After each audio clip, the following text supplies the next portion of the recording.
Bonjour à tous, bienvenue dans cette nouvelle vidéo un peu tardive aujourd'hui, simplement parce que j'ai pas forcément eu le temps de m'y pencher dans l'après-midi comme je l'aurais voulu. Donc on commence tout de suite avec mes acquisitions de la semaine. Donc cette semaine, j'ai eu 3 livres. Le premier livre, je l'ai emprunté à la bibliothèque de mon travail. Donc il s'agit de Level 26 de Anthony Zuiker. C'est un thriller qui était dans ma wishlist, que j'avais envie de découvrir. Donc j'aime bien le concept en fait, pour ceux qui connaissent Skeleton Creek. Alors bien sûr c'est pas du tout la même thématique, c'est pas du tout le même synopsis, puisque là on est sur un thriller totalement adulte, mais le concept est un peu similaire puisqu'il y a toutes les 20 pages je crois, un code pour aller sur un site internet visionner des vidéos qui ont été réalisées par l'auteur, parce que l'auteur est également le créateur et réalisateur de la série Les Experts. Donc il a créé quelques mini-vidéos pour son ouvrage. Et c'est ainsi un livre qui conjugue écrit et visuel. Donc je pense que ça peut être intéressant et j'ai envie de le découvrir. Il a également des chapitres assez courts, quelques pages à chaque fois. Et il est ponctué entre certains chapitres de quelques illustrations pleine page, assez régulièrement. Il y en a pas mal dans le livre. Voilà, quelques illustrations pleine page assez régulièrement. Donc ça c'est ce que j'ai emprunté à la bibliothèque, et c'était normalement tout ce que j'étais censée vous montrer pour cette semaine, puisque je n'ai pas reçu ce que j'attends impatiemment et qui va sans doute arriver peut-être la semaine prochaine ou celle d'après. Alors après ça va peut-être mettre beaucoup plus longtemps que je ne le pensais. Mais j'ai reçu une enveloppe surprise de la part de l'attachée de presse de LP Conseil, Julie, qui m'a envoyé le tome 1 et le tome 2 de la saga La peau des rêves, Nuit tatouée, le tome 1, voilà c'est mieux, et Nuit brûlée, le tome 2, qui n'est pas encore sorti, qui sort début mars. Donc je suis un peu surprise parce que je ne les avais pas demandés. Je suis un peu dubitative parce que j'ai pas entendu que du bien sur donc le tome 1 qui a été lu par pas mal de monde, Nuit tatouée, et donc je sais pas si ça va me plaire, si ça va pas me plaire. Maintenant bon, c'est très court, ça fait 230 pages je crois, ça fait 230 pages exactement, et c'est écrit assez gros. Voilà, donc je pense que je vais quand même le lire, me faire mon propre avis. Après, ça peut être une très bonne surprise. Je sais que par exemple sur le site Elbakin, c'est considéré comme un des meilleurs de l'année 2011. Pourquoi pas? Voilà, on va essayer, puis on verra bien. Si ça me plaît, au moins j'aurai le tome 2 avec moi pour poursuivre l'aventure de cette série. Donc je vous tiens au courant quand je les ai commencés. Et c'est tout pour mes acquisitions de la semaine. Alors qu'est-ce que j'ai lu cette semaine? La semaine dernière, je vous laissais en pleine lecture de Nous sommes cruels de Camille de Peretti. J'ai adoré, c'est une excellente lecture, ça se lit assez vite parce que déjà c'est un roman épistolaire et c'est très rythmé, il se passe beaucoup de choses, il y a des rebondissements et en même temps les pages, vous voyez, sont pas toujours complètement remplies. En même temps, il n'y a pas de chapitre, donc il y a juste 2 parties, mais il n'y a pas de chapitre. Donc heureusement que les pages ne sont pas tout le temps très remplies, sinon ça ferait quand même assez lourd. Voilà, donc c'est l'histoire, pour vous redire rapidement, c'est l'histoire de deux jeunes personnes qui commencent une relation épistolaire avec pour principe de recréer les liaisons dangereuses. Donc pour ceux qui ne connaîtraient pas les liaisons dangereuses, c'est également un roman épistolaire où les personnages principaux décident de s'attribuer des proies de séduction. Donc l'un à l'autre donne des noms de personnes qu'ils doivent séduire, mettre dans leur lit et quitter, et faire souffrir si possible.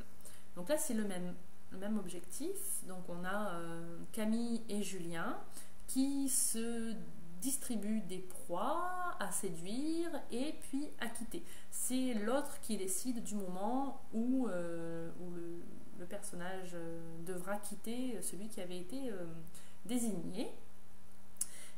Voilà, donc en gros c'est l'idée. Donc on voit un peu leur... c'est sur 2 ans, un peu plus de 2 ans je crois, donc ça dure quand même un certain temps.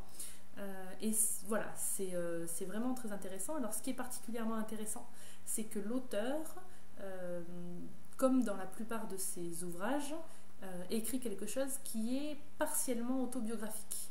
C'est-à-dire qu'elle a vécu une aventure similaire quand elle avait 17 ans. D'ailleurs, la personnage principale du livre s'appelle Camille de Peretti, qui est le nom de l'auteur. Donc en fait, elle ne s'en cache pas. C'est quelque chose qu'elle a vécu, mais pas aussi loin que ses personnages. Elle explique dans une interview qu'en fait, l'écriture de ce livre lui a permis d'aller au bout de cette aventure qui a été un peu tronquée quand elle était elle-même adolescente, parce qu'elle n'était pas aussi cruelle que les personnages qu'elle a mis sur papier. Et donc, elle n'est pas allée, bien entendu, aussi loin que dans son livre. Mais dans son livre, ça va quand même assez loin. C'est vraiment... c'est cruel. Nous sommes cruels, ils sont cruels. Et moi, j'ai beaucoup aimé. C'est vraiment très intéressant. C'est un livre à lire. C'est un livre étonnant.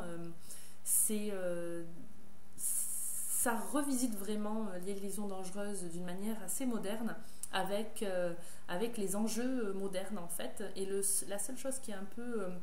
étonnante, mais c'est aussi tout l'intérêt de l'ouvrage, c'est qu'ils s'échangent de vraies lettres et non pas des mails, alors qu'on a aussi des mails, certains mails qui sont échangés, mais ils choisissent de maintenir la relation épistolaire par courrier, par voie postale,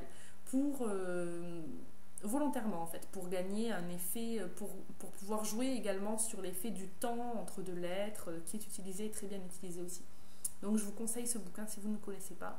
Nous sommes cruels de Camille de Peretti, qui revisite les liaisons dangereuses de Chaudalot de Laclos, à découvrir l'un comme l'autre d'ailleurs. Si vous n'avez pas lu les liaisons dangereuses, c'est un beau classique à découvrir également. Donc je vais terminer dans la semaine. Et ensuite, pardon, il est ici. J'ai continué ma semaine en enchaînant sur... Désolée, ça prend un peu de temps parce que je l'enlève de sa protection. Le poison écarlate, enfin, ça y est, je l'ai ouvert. Et plus qu'ouvert, puisque j'en suis, si vous pouvez voir, quasiment à la fin. Il me reste une centaine de pages à lire. J'aime énormément. C'est de la fantaisie jeunes adultes et qui a le mérite d'être vraiment originale, vraiment intéressante et qui propose une approche différente de tout ce que j'ai pu lire jusqu'à maintenant, avec des idées innovantes. Donc en fait, le personnage principal, Elena, devient goûteur du commandant, donc qui est une sorte de président de la nation, autoproclamé. Et donc en fait le rôle du goûteur, c'est de vérifier tous les plats et toutes les boissons pour éviter que le commandant ne soit empoisonné. Elle a été choisie parmi les personnes qui allaient être exécutées parce qu'elle a commis un meurtre. Voilà, donc ça c'est le principe, c'est le démarrage, et elle est suivie, elle est tutorée presque, si l'on pouvait dire, surveillée aussi également. Elle fait son apprentissage auprès de Valek, qui est donc son mentor, mais qui en même temps la surveille. Donc il y a une relation un peu ambiguë entre ces deux personnages, mais pas, en tout cas pas pour l'instant, de relation, pas de romance pour l'instant entre eux. Voilà, et donc c'est vraiment quelque chose qui change, qui est étonnant, qui n'est pas habituel. Les situations sortent de l'ordinaire le plus souvent et méritent vraiment l'intérêt du lecteur. Donc je vous en parle plus longuement quand je l'ai terminé dans ma prochaine vidéo, quand je vous parlerai de la fin de ma lecture. C'est une lecture que je fais pour une lecture commune, avec les participants au Tea Time Book Show de Livre Addict. C'est un rendez-vous trimestriel parisien autour de la lecture. Donc le prochain rendez-vous, c'est le 11 février, c'est-à-dire samedi prochain. On se retrouve au restaurant. Avant le restaurant, on va aller faire un tour dans les librairies et on va donc discuter autour de cette lecture commune. Donc on aura tous lu ce livre et on va pouvoir en parler autour d'un verre ou à la librairie. Enfin, je ne sais pas encore comment ce sera vraiment organisé au niveau du temps de la répartition, mais je vous invite à vous joindre à nous. C'est un rendez-vous qui n'est pas du tout fermé, qui est ouvert à tous ceux qui veulent y participer. Et plus on est de fous, plus on rit. Donc venez avec nous. Si ce n'est pas à ce rendez-vous, venez au suivant. Il y en aura un tous les 3 mois. Donc voilà pour ce que je lis en ce moment. Et qu'est-ce que je vais lire ensuite? Donc ma prochaine lecture, ce sera Witch and Wizard. Voilà, qui est un partenariat avec Newsbook. Et j'ai assez hâte de le lire parce qu'il me tente vraiment bien. Voilà, c'est tout pour cette semaine. On est allé assez vite pour une fois. J'ai réussi à faire une vidéo pas trop longue. Eh bien, je vous dis à très bientôt et je vous fais des bisous et je vous souhaite une bonne semaine de lecture. À bientôt, au revoir.